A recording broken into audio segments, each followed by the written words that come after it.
I just want you to know we're sporting our new aprons. You guys notice we have new color? I like it. Yeah, we got rid of the tan. It's boring. So we're going for bright. So you can find us all over the yard. So today's class is container gardening or salad bowl gardening. And I think it's a fabulous, fabulous way to grow greens and edibles without having to try to dig in our soil. A lot of it dug out in the soil or in the gardens. It's just that hassle. The other thing I like about the container, the salad bowl gardening, is I can put it right by my front door. So when I want greens, all I have to do is run out and get them. Because my garden, I have to go down 3 steps of like 3 flights of stairs to get to my garden. Well, I'm lazy. And I'm tired by the end of the day, so I'm not as likely to go hike down all those stairs to go to my garden. But when I have a nice bowl right out by my front door, which is attractive, and I can use it to get my greens and my edibles, I'm much more likely to go out and do that than to go take the hike down the stairs. So that's why I like to do it. Ken and I are really into green smoothies, so we do a lot of greens in our smoothies in the morning mixing with fruit. So it's fabulous to have that right there, especially in the morning when you're trying to make your coffee and do that. When you think of salad bowl gardening, I'm going to start with the basics, which would be your pot and your soil. Pick a pot any size. I picked mine this kind of bigger because I wanted you guys to be able to see it. You can go a little smaller, depending on how make it as big or as small as you want it to be. You don't want to go too tiny or you're not going to have enough root space to get a nice green top going up top. So once you pick the top, the other thing to look for is good drainage. You can see my pot has good drainage. And that's very important, especially with greens, because you don't want them to get mushy and soggy. Those roots need to dry out in between your watering so you get nice oxygen to them, so you get good growth on top. So drainage is very important. Does it make it a little messy? Yes. I could put a saucer under there, or if it's on a stone walkway where the water is just going to disappear in the ground, it's not going to matter. But you want something with good drainage. So many times people go, I don't want it to drain through. I want to get my ground dirty or whatever dirty. You get a good saucer because you want drainage is very, very important. The next thing that's very important is your potting soil. So we make the Waters potting soil. It's a great light potting soil. It's got peat moss, it's got perlite, it's got all the good stuff you need in there, and it's light and airy. I can go like this, and it's not making a huge, it's not going to stay in a tight ball. You want it to be somewhat loose, because that allows for good root growth. If you have a real heavy potting soil, it's not going to allow your roots to move out and grow out. So very important to have a good potting soil. Whether you get your soil ready in your pot, or whether you get it ready in a wheelbarrow, or whether you get it ready in a big bucket, it doesn't matter. The main thing is work with your soil. You want it to be moist. So when soils come out of the bag, you're on the dry side, you want to get it wet because you want to have a moist soil to work with. The other important thing is the plants that you're planning to putting into your pot, make sure they're wet too. You don't want to put a dry plant into a dry pot. It's just an invitation for trouble, it's going to struggle, it's going to have a hard time getting saturated and wet. So make sure your potting soil is moist when you start, and make sure your plants have been watered so they're nice and moist. So your potting soil, the things that I like to add into my pot, whether I'm using it in my pot or tub or wheelbarrow, is the water. This is our all-purpose food, which is this one. This is a great food. It is a really, really nice food. It smells like you wouldn't believe. But it's a great food. It's got the cottonseed meal and the guano. There's no synthetics in it. So it's great to use in your containers. You're just going to put a little, I just put a little bit in there. Am I measuring it? No. I know some of you have to measure. Have to know what it does. I I'm not that way. I'm kind of a free-form gardener. So I just scatter a little bit in there just to kind of help give your plants a start. You're gonna, in a few weeks, you're gonna fertilize it again anyway. So this is just kind of a start. The waters is a slow release food, so it's not going to burn your roots unless you were to dump the entire package in. And there are instructions on the front that tell you, but just a little bit in there just to give everything a good start. Kind of mix that in there. These are the AquaBoost crystals. These are a great little product. They're a polymer crystal. So those little crystals in there, when they get wet, they swell up, they fill with water, and as they start to dry out, they slowly release the water. The great thing about that is if you forget to water one day, they give you a little measure of forgiveness because they're going to help keep things moist. There's also mycorrhiza in here. Mycorrhizas are great for developing good, strong roots. There are directions on here. This is one that I would actually measure out. There are directions because this is a product where more is not better.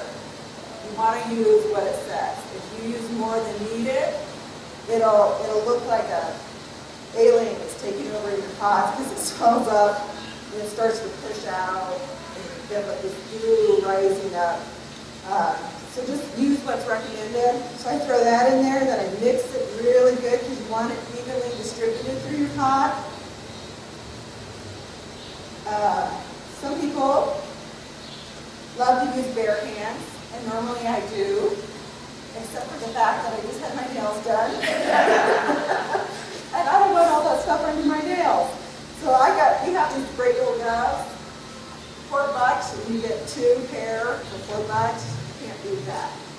But they keep your hands are still going to kind of get wet, but they keep the chunks from getting under your nails, which is kind of one of those things.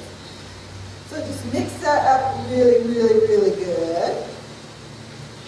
So now you've got your base. You've got your potting soil, you've got some starter fertilizer in there, you've got your AquaBoost crystals. Kind of got it all mixed up. You can use your hands, use a trowel. The other thing about getting your potting soil wet is it helps it settle. So dry potting soil, once moisture is added to it, it's going to settle. So if you start with a moist base, you're not going to have as much settling in there. So I usually fill my pot half to 2/3 full. Depends if your pot's really deep, like this one's kind of deep, it gives you a good start. So you're not trying to add a bunch of potting soil in later and fill it. It gives you a good base. So if you have a shallower pot, you may not need as much in there. So then it's a matter of picking what you want to put in your pot. I chose the Bright Light Swiss chard because kale is a great, great nutritive plant. For those that want good calcium, lots of good vitamins, kale is a great one to use. When you pull it out of the pot, you can see the roots. They're all kind of wound up in there. What you don't want to do is just throw that in there like that. It's just going to stay like that. So you want to loosen up that root structure. I always call it massaging the roots, and sometimes it looks worse than that. I actually kind of pull these off. People go, oh, what are you doing? It's okay. Especially these ones on the bottom. They're kind of wound up in there. I just pull them off, and then I just kind of loosen the root ball. That's going to help that plant root out. It's not going to stay real tight in that root ball. So loosening it up. Now you'll notice in this one, there's actually 2 plants in here. People ask me all the time, can I separate them? Probably. You might lose the smaller one, you might not. If you use the Root and Grow after you've got everything watered in, Root and Grow really helps with transplant shock. It helps encourage new roots. So if you are going to divide, make sure you're using Root and Grow. It'll really help them get a good start going again. So then you got to decide where you want things in your pot. You can build from back to front. So you have your taller things in the back, and you can move the smaller things forward. You can plunk your taller things in the middle, put your lower ones around it. It's kind of your choice. There's no right or wrong for that. I'm going to plunk mine in the middle, because that's where I want. When you start putting your plants in, you want to give yourself a good inch of room at the top of your planter, because when you water it, you don't want the water to go poof. You want to give that water some place to go. So give yourself a good inch or so of depth in your pot, so don't fill it so full that the water doesn't have a place to go into and then move down into the pot. You will get some more settling as you go through the season. If that happens, you can always just add a little more potting soil on the top of the plant, and that's fine to do. So I'm going to stick my kale in the middle. Any of these leafy green guys, this is romaine, red romaine. There's speckles. I love this one. It's so cool. The speckled lettuce. So any of these guys, once you plant them and they get a little more growth on them, you can start harvesting right away. The more you harvest, the more it's going to encourage more growth. So don't feel like you've got to wait months and months for everything to fill in. You can start harvesting on this right away. And I always just start with the big outer leaves first, kind of pluck those first, and that way the new ones keep coming out of the middle. So I'm going to put a red romaine in here too.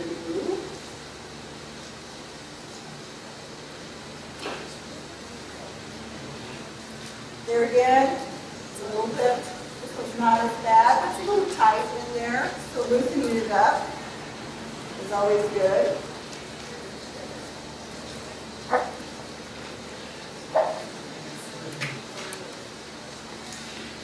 You don't necessarily, you can cram these suckers pretty full. Some people are so worried about, oh, I just have enough room, I have maybe enough space.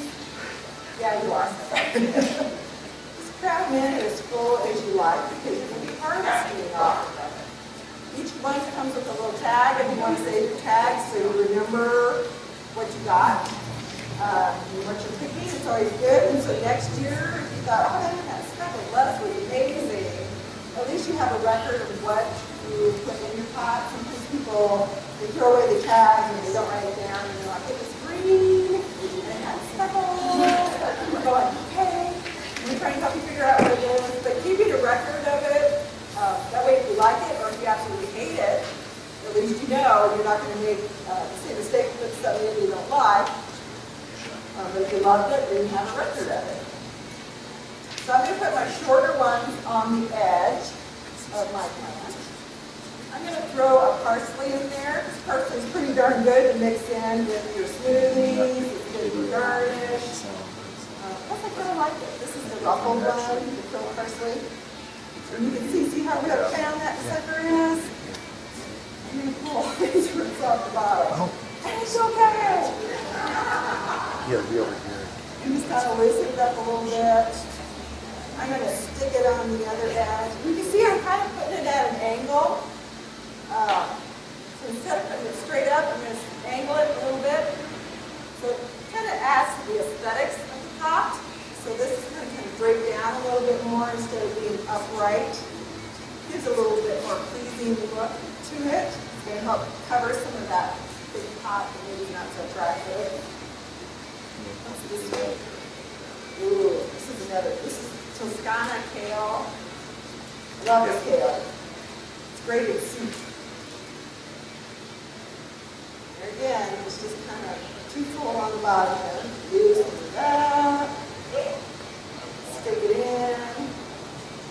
Now, I want something kind of pretty in my pot. Like some color besides, these are pretty. I got the kale with the kind of bluish green. Swiss chard has a real pretty red stems on it. It's gorgeous. The romaine has a nice red leaf to it. Very, very pretty. But I want some other color besides red and green. So this is one of those edibles on that list that Ken gave you. This is a viola. It is edible. Where's Ella? Ella was in the other day. She was taste testing. she was like, ooh, this one's minty, ooh, this one's lemony. I'm like, sure. So you can put them in your salad. You have a real pretty salad going and you want to garnish with some of the blossoms or the petals, you certainly can do that. If you want to eat them, that's your choice. On that list that Ken gave, and I didn't think about it, but it's actually a very good point. We can have a lot of allergies. Be careful what flowers you're putting in your food. So some of them you want to use just the petals. Some you can use the whole flower. But if you have a lot of allergies, just be cautious. We'll put it that way. How's that? This is another edible. This is calendula. Nice cool season flower. Does very, very well. I'm going to stick that in here too because it's going to sit on my front porch and I want some color in there as well, so it's attractive.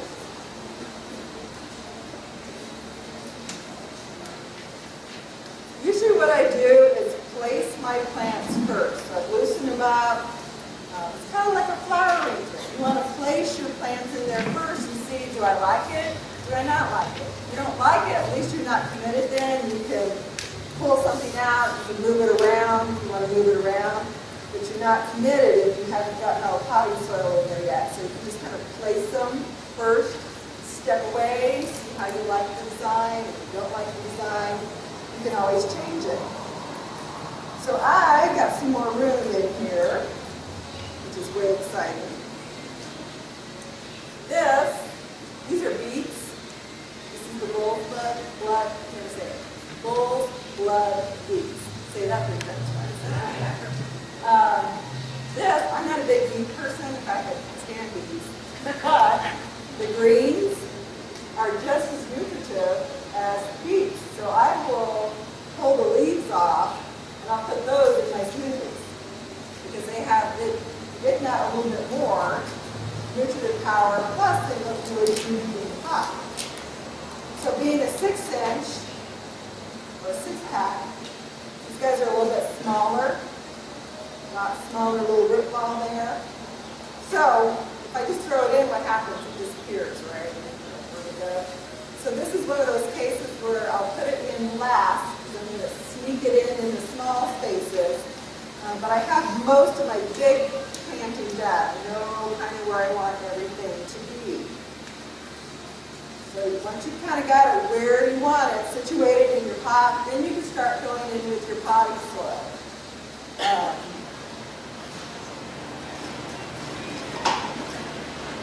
Whichever way. I always use, again, if I'm lazy. Okay if it falls out, if you fill too much, because you're going to be packing it down in there as well. So for the sake of time, I'm not going to fill the entire pot, but I think you guys kind of get the gist.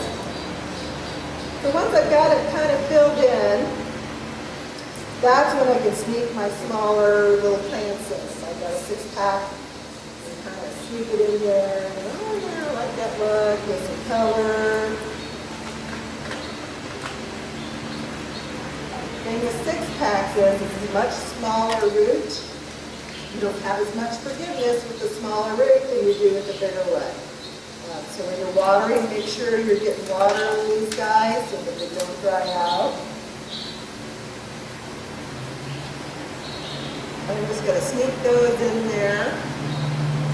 Once I have it all done, I've got everything where I want it to be, you're going to kind of push down that potting soil. You're going to settle it so you don't have a lot of big air pockets in there.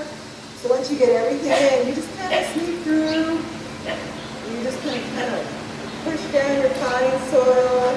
Make sure you don't want it packed solid, but you want it enough that you know you've kind of gotten the big air pockets out of it. You kind of push all your potting soil down, make sure it's settled. Once you've got that all done, and you've got it settled, and you think you're done, best thing to do is water in. And this is where we use our start and grow. I think it's like 3 tablespoons in a gallon. Shake it really good. You're going to put it in your watering can, and then you're ready to water in. Your first watering is going to be kind of messy. You may have soil that kind of drips out of the pot. That's okay. The reason you want to water it in right afterwards is that the soil, again, is going to settle some more. You're going to get some more settling on there. So you water it real good. Make sure you've gotten everything nice and moist. You're going to pack it down again, just lightly. It's not going to be a pounding or a trouncing. You're just kind of lightly packing it down in there. While you're doing that, you kind of feel around the edges. Is there any big holes? Did you miss a spot? You can also, if you want to do the middle a little bit higher, you can raise your middle a little higher. And then that soil will settle under there, and you can put a little more soil in. It's not a fast process. If you don't have a lot of time to work on it, wait until you have some time to plant, because you want to do it right the first time, because you don't want to have to go back and redo it again. So taking the time to do it right, packing it down, watering, testing it again, see if you have any holes in there. And if so, you put a little more potting soil in. Eventually you'll just have it right where it's supposed to be. Once you get it all settled, it's probably pretty moist by then, but if you have any dry spots, you want to make sure those are all moist. I like using a moisture meter, and I forgot to bring one up.